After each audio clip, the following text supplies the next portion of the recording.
Yes, hello everybody. I'm really happy, Anita, to welcome you here in Estonia with the pre-Baltic ministers meeting. And also, it's a great honor an opportunity to celebrate your birthday today, but it's not the main importance.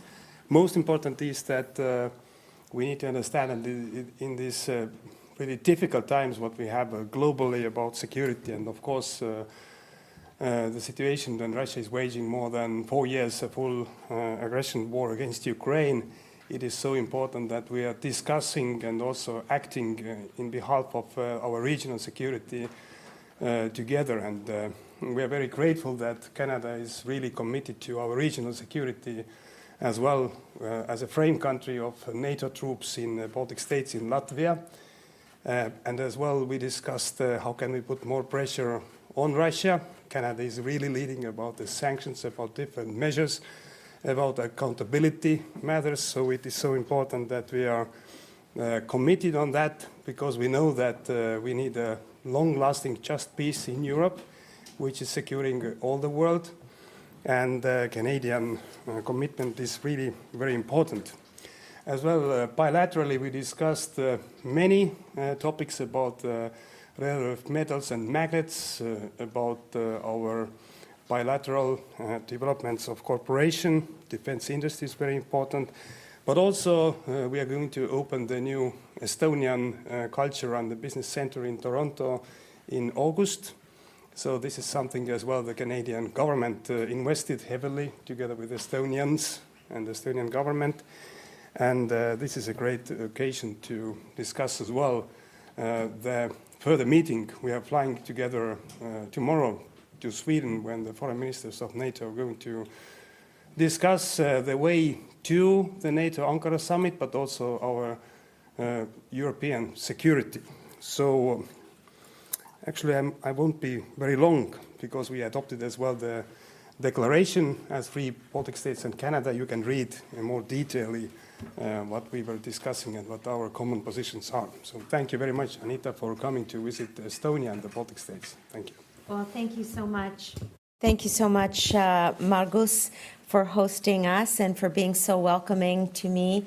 It's just wonderful to be able to join the Baltic states in our Baltic 3+1. This is my first time in Estonia, and it's been a wonderful visit. So thank you so much again for making me feel so welcome, and in fact, for welcoming Canada here to participate in this important conversation. Le partenariat du Canada avec l'Estonie, la Lettonie et la Lituanie est ancré dans l'histoire. En 1991, nous avons été le premier pays du G7 à reconnaître le rétablissement de votre indépendance. In 1991, we were the first G7 country to acknowledge the restoration of your independence. And we were the first to ratify your accession to NATO in 2004. I will say that today's meeting is a representation of the solidarity that has been indeed throughout Canada's history in the Baltic region, and indeed it is an honor to be here. I also had the honor of formally inaugurating Canada's embassy in Estonia earlier today as part of our expanded diplomatic presence in the region. We were joined by a number of school children, which was truly heartwarming and incredible. And I thank them for taking time out of their school day to come to the inauguration of the Canadian embassy. As Margus mentioned, this meeting today comes at a moment when Canada's ties with the Baltic region matter more than ever. Today, we discussed our engagement in several regions and repeatedly found common ground. I'm going to mention 3 areas in particular. One, we agree on the vital importance of supporting Ukraine against Russian aggression. Russia's brutal war threatens security not only in the Baltics, in Europe, but globally, undermining the principles of the UN Charter. Russia is deliberately sowing disinformation every day. Its claims about the use of Baltic airspace are untrue. Canada benefits from the cooperation, the solidarity with the Baltic region, and that cooperation will continue. On military training and assistance, the return of Ukrainian children, and reconstruction. Second point I want to make is reiterating Canada's commitment to the defense and security of all NATO allies, including on the eastern flank. Our military contribution in Latvia and the wider Baltic region is our largest overseas deployment. Canadian troops work alongside Latvian and allied partners, a total of 14, in fact, across the brigade.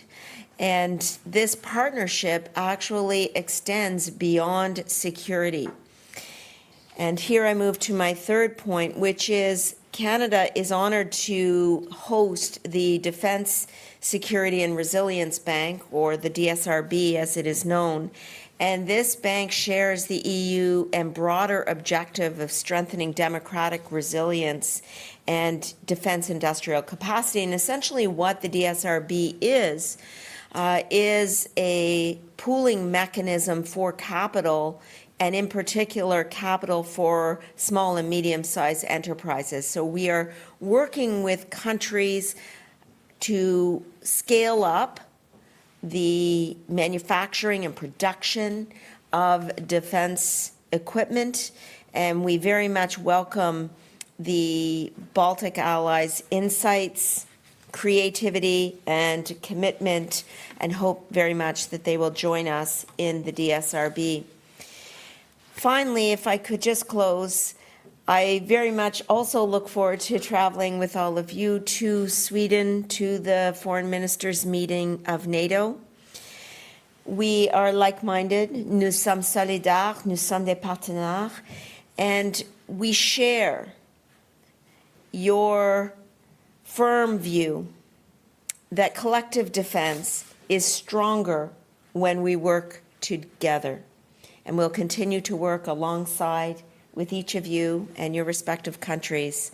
Thank you again for having me here. Merci beaucoup. Thank you. Thank you very much, Margus, first of all, for hosting us today, and thank you very much, Anita, for really meaningful discussions. I also won't get into details about our joint statement. You'll have the opportunity to dig into that later on. But we here in Baltics talk a lot about the importance of transatlantic ties within NATO. And transatlantic ties are not only ties with the United States, they are ties with Canada.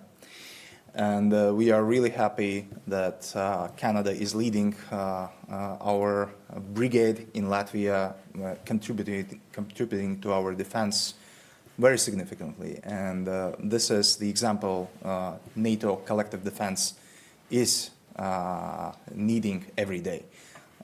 This is great, and so we have different ways how we secure ourselves, how we secure our borders, how we secure our airspace, and this is exactly where NATO friends and allies come together. And thank you very much also for being in Latvia yesterday. It was a great visit, and also visiting our brigade, which consists out of 15 NATO nations, but leading by Canada.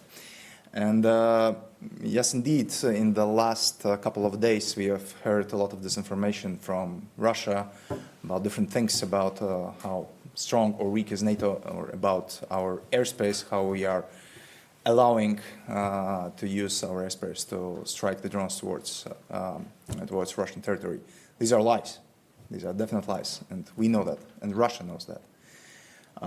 And Russia also knows that NATO countries are not attacking anything. NATO is a defensive alliance, and has always been a defensive alliance, and our capabilities to deter and our capabilities to show our defensive power has always been the cornerstone and backbone of our defense and our stability.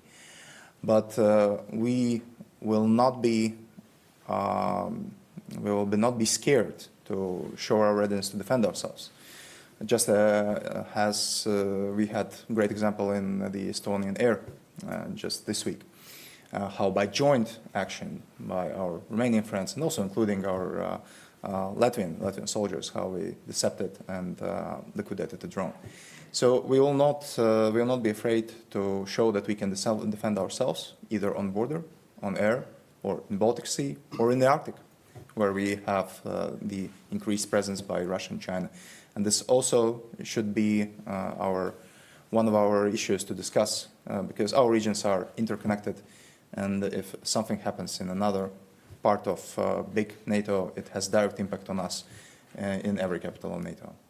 Thank you very much for being with us, and I hope that tomorrow our discussions on the NATO level will continue and we'll be fully ready to have impactful NATO summit in Ankara in July.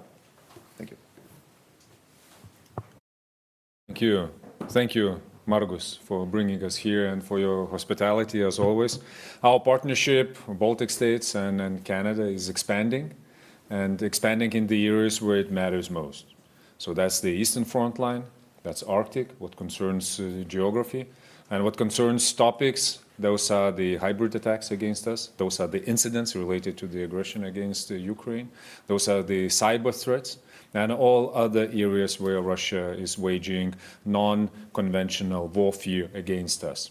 And we are partners in what we are doing. We really cherish Canadian presence in the Baltic Sea region, in Latvia mainly, but not only. And this is not limiting us only to this deployment, meaning that we are exercising together, and we are planning together, and we are building our friendship stronger together. Concerning the recent incidents with drones in Estonia, in Latvia, today in Lithuania, we see that they are intensifying. And this is the direct outcome of Russia's war of aggression against Ukraine. We see deliberate attempts to deorient drones to Baltic states and to follow this with propaganda messages and false accusations that Baltic countries are involved in the attacks against the targets in Russia. So this mixture, as always, coming from the source, as always in Russia, shouldn't distract us from the very needed points of action. That is first to increase the air defense on the Eastern Front Line, and that is the task for the allies. Just to remind you, we agreed on it, on the integrated air missile defense a couple of years ago, to make it as a rotational model here. We see that it's not enough. We have to expand it into counter-drone capabilities also, and decrease the threats to our societies. The second line of effort, that is to put pressure, continuous pressure on Russia to stop this war of aggression. If there will be no war, there would be no incidents, and there would be no threats also in our airspace and to our population. So this is where we also collaborate and work together with Canada, and thank you, Anita, for your leadership in certain areas of sanctions, and then sanctioning entities of Russia and also persons that are responsible is of big necessity. So we are preparing within the EU the 21st sanctions package, and we won't stop till Russia won't stop with its aggression. And when we will reach the point when the peace is agreed, of course we expect the just and long-lasting peace, the question of accountability will still remain. And on this one we also cooperate with Canada. I really thank Canada for joining the Claims Commission agreement to establish the Claims Commission. This is the important element in bringing accountability to everyone that is responsible for the war crimes and also the crime of aggression against Ukraine. So there are a lot of things for us to do. And continuing on the topic of the upcoming foreign ministers meeting in Helsingborg in Sweden, for us there are a couple of priorities. First, this is the unity that we demonstrate here among us, but also within the broader alliance. The second is to show that we implement the commitment that we made in the Hague summit. That pledge to increase our defense spending has to be proven by numbers. So that's the place where we will do this, to show on our budgets how we are building up this muscle of steel in our armed forces. The third element, how we are sharing the burden in supporting Ukraine, and they need macroeconomical, macrofinancial, military recovery support. We are sharing this because it cannot be left to the shoulders of some of the allies. This is the joint responsibility as the end of the war of aggression against Ukraine will set the security architecture for our generation. So these are important topics. And the final element on our trade with Canada. I'm really happy that is expanding, and that we are expanding it also to other areas, and just the one mentioned before, defense industry. That is the absolutely new necessity, but not only here. Also building it up within the CETA agreement, and we have to continue in this spirit. So thank you all for this great conversation that we had today.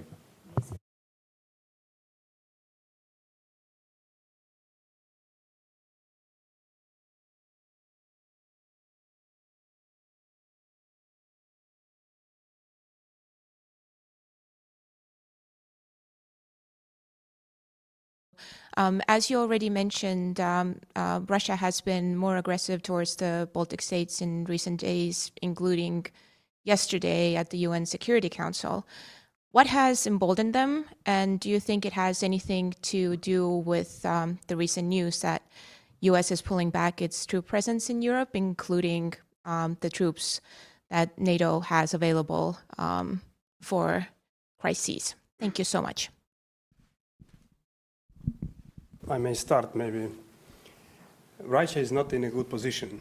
If we see the figures, if we see the attitude, and so well, Russia is running out of economical power, and also wasting every month more than 30,000 men on the battlefield, and no breakthrough. And also what we see during the last more than a month, that the tone around Putin has been changed.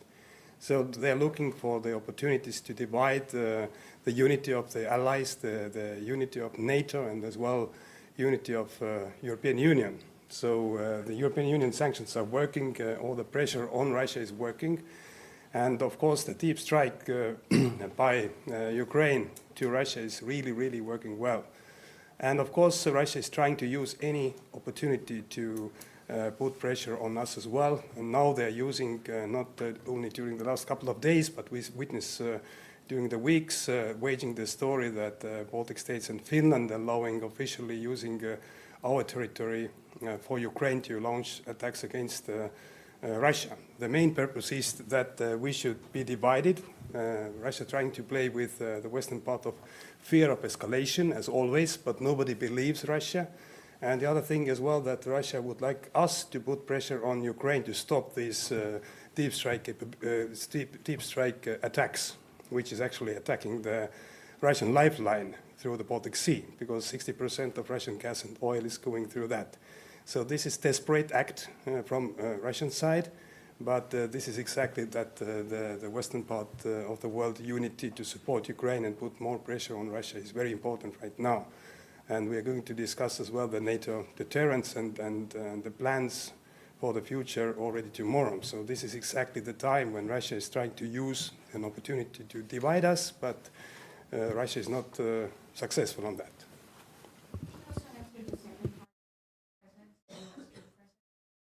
I don't see that these two topics are anyways connected to each other, and the decision of US to decline the troops in Europe, it has been delivered already, I don't think, already a year ago. But of course we are looking into that, what precisely will be the US plans, and also this will be one topic tomorrow. But they are not connected in my opinion. I'll briefly say that Russia has been engaging in misinformation and disinformation campaigns for years. And this is yet another example of the way in which it is spreading and misrepresenting the truth. And we have to call it out and acknowledge that it is completely unacceptable, and there should be no intervention in state affairs of this type. And I will also say that regardless of those misinformation and disinformation campaigns on the part of Russia, Canada's continued support for Ukraine in the short and the long term is unwavering. We have approximately 5,000 sanctions against Russian oligarchs and other individuals and organizations in place, including the oil price cap, which remains unchanged. We have put on the table $25.5 billion in support for Ukraine across military, humanitarian, financial, economic supports. That's one of the largest per capita levels of support in the world. We have an initiative to bring Ukrainian children home. And in fact, we were all in Brussels last week to support that initiative, and we will be hosting another summit to bring Ukrainian children home from Russia, where they are being indoctrinated and taught to renounce their Ukrainian heritage. That summit will take place in Toronto on September 28th and 29th. You're all invited, as is everybody here on the platform. We've trained almost 50,000 members of the Ukrainian Armed Forces. We are working with the Coalition of the Willing on security guarantees and reconstruction. So again, misinformation, disinformation on the part of Russia, nothing new, needs to be called out, and our support for Ukraine will continue in the short and the long term. Thank you. Very briefly, I totally agree with the assessment what Margus brought to the table, and also what Canadian Minister did.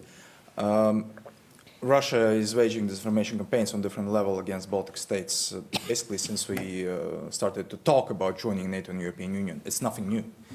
And if we would be the real threat for Russia, they probably wouldn't be emptying their military districts near our borders to send troops to kill Ukrainians. So this is not the case here. The case is our support, our response. And our response, both nationally and both on European and NATO level, has been really clear and loud.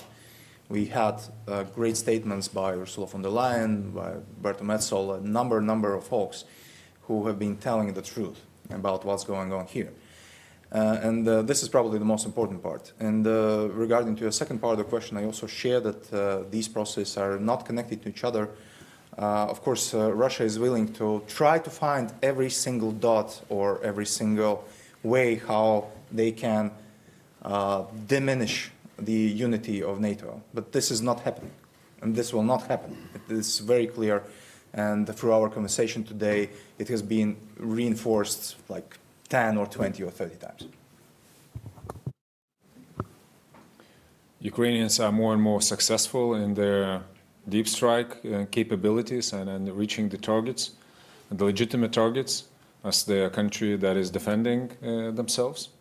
We see that there are some fundamental problems with the air defense of Russia. And instead of fixing or doing something about it, or best of everything, just stopping this war of aggression against Ukraine, now they started the false accusations, who is guilty for it, and then now pointing to the Baltic states. That is ridiculous, that is dangerous, and that has nothing to do with our position. We already stated it not once. Lithuania or neither of the Baltic countries is providing its territory or airspace for any third country to conduct these sort of operations. Now that is absolutely clear and will remain like this. So this intensified rhetoric, hostile accusations against us, remind us again that we need deterrence in place, and it has to be effective. And we have all the arguments, as Lithuania, as the Baltic countries, why allies have to be at the front line and what strategic, military, and even economic effect it has also to themselves. So it is in U.S. interest to have troops in Europe. It is in U.S. interest to deploy troops at the very front line, because this is the effective way of doing the military, of conducting the military tasks. So I think that we have all these strong arguments to convince the United States not to decrease their presence in Europe and to do it in a very wise way.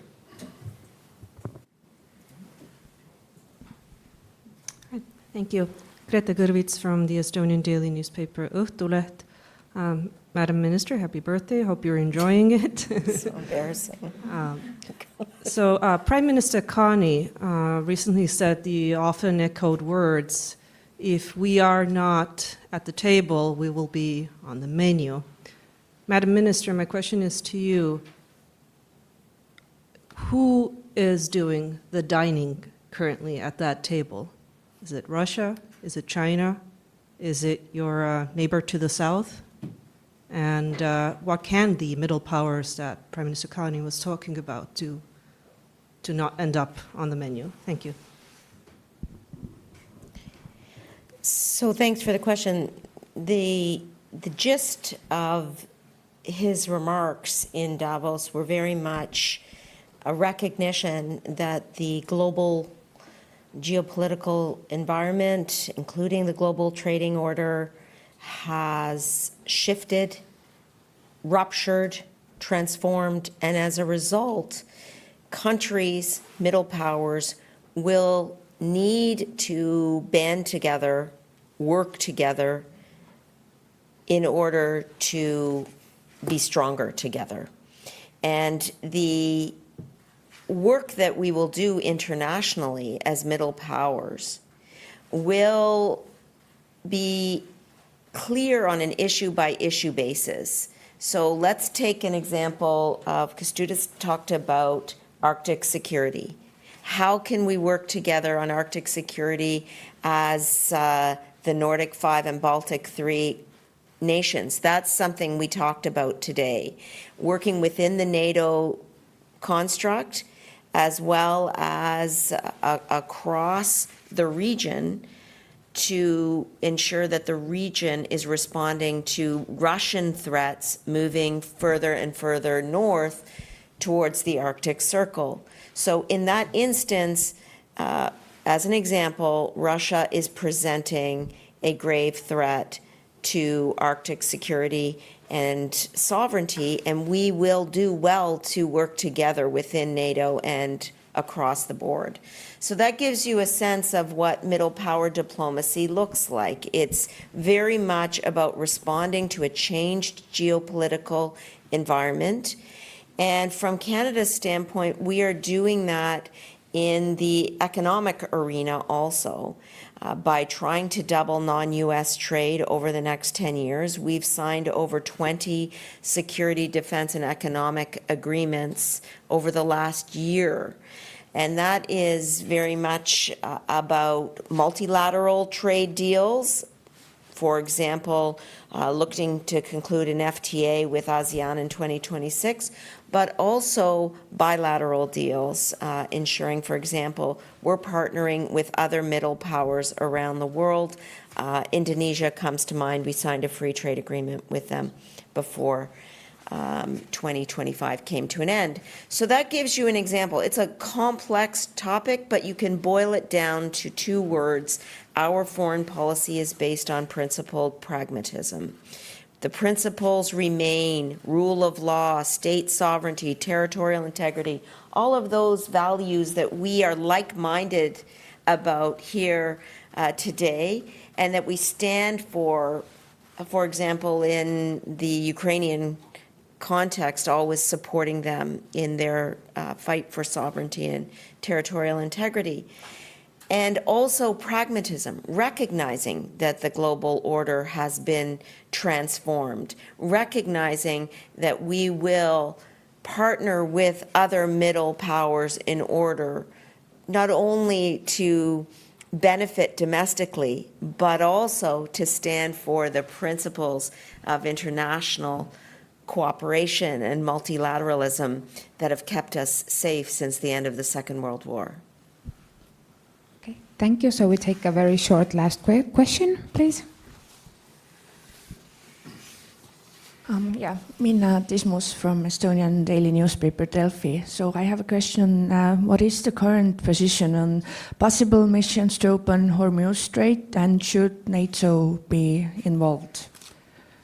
Yeah, thank you. To whom? To Madam Canadian. Are you sure? Because I'll be quick, so in case other people want to join in.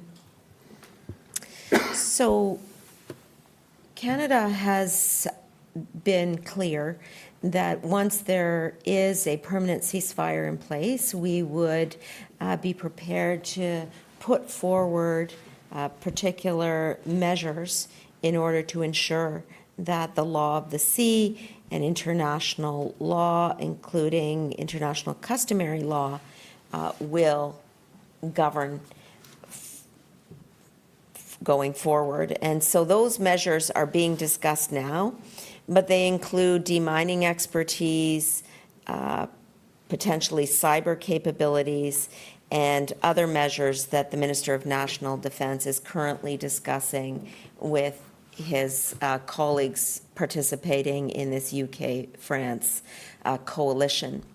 At the same time, taking a step back, I've just returned from the region, in fact, and it was my third trip there since the beginning of the year. And I'll say that Canada has been advocating for de-escalation and a ceasefire, for the protection of civilian life and civilian infrastructure, and for the opening of the Strait of Hormuz in order to ensure that global supply chains, including for fertilizer, including for helium, including for obviously energy, remain open as they must under the law of the sea. And that is something that we all felt unified about around the table today. But the question is, we must continue to press for those four things, and we have to make sure that we're standing with the Iranian people who have been suffering under decades of repression. I don't want us to forget Lebanon in this conversation, and that was another topic that we discussed to ensure that we are standing for the people of Lebanon, and including from a humanitarian perspective. And Canada's put forward almost $40 million in humanitarian aid. And I know that the foreign minister of Jordan was in this region just last week to have that conversation also. And Jordan organized a humanitarian bridge of humanitarian aid, which Canada participated in. All of that to say that the temporary ceasefires that are in place, in Canada's estimation, should be permanent, and we need to make sure that we are supporting the principles of humanitarianism, civilian infrastructure, civilian safety, and international law, which would allow ships to pass freely navigable through the Strait of Hormuz. Anybody else? I will add very shortly, Minister already perfectly described what we talked about. Latvia is also ready to participate in initiatives after the permanent ceasefire is on, and we already announced that. We have demining capabilities and also undersea work capabilities. But in addition to that, we are also a member of UN Security Council, where we are working very closely with the US, with Bahrain, with also other like-minded partners to actually find some diplomatic and security pushes, how we can proceed forward with that. So basically, we're trying to be very active on that. But the main issue right now is a permanent ceasefire, definitely, to make sure that the engagement is meaningful. Lithuania made a decision last week. State Defense Council of Lithuania made a decision that we will participate in operations, and the ones that would guarantee the free navigation in the Strait of Hormuz. The details will follow when we will have the operational plans of these operations. We prioritize the call from allies to join. So we have United States offering this as one of the operation, also French and UK initiative. We're also open to it. And also we are open to expansion of the ongoing Kęstutis operation of EU there in the region. We see it as also our interest to have the free navigation, because the effects are the ones that we're all suffering from. That is the increased prices, that is the shortage of some of the commodities, and it's our obligation also to contribute and to be a part of these efforts. And of course it is in the spirit of the allied cooperation. We see it also as part of the transatlantic cooperation. Yeah, very shortly that as other Baltic states and of course Canadian minister gave the longer overview, the preconditions, the situation there in the region. Of course we have capabilities and our people are consulting as well with this UK-France leaded coalition, and also US has the interest to act there in the different missions, but the precondition is actually some kind of ceasefire, some kind of solution, because now it's really hard situation as well between Iran-US talks. We see the instability in the region as well, active actions ongoing, but Estonia, of course, is giving our contribution if the conditions are there and finally everything is agreed. Thank you. I might just add one more thing, if you don't mind. We have to remember that the Gulf states are being hit incredibly hard, not only in terms of the closure of the Strait of Hormuz, so commercially being hit hard, but also in terms of their facing retaliatory strikes. And these are happening frequently. And so they've shown incredible restraint in not then again retaliating. But the situation is volatile, and having visited the region a number of times now, I will say that Canada stands with the Gulf region against those retaliatory attacks, which are unjustified. Thank you. Thank you, everyone. Thank you for participating. The press conference is over.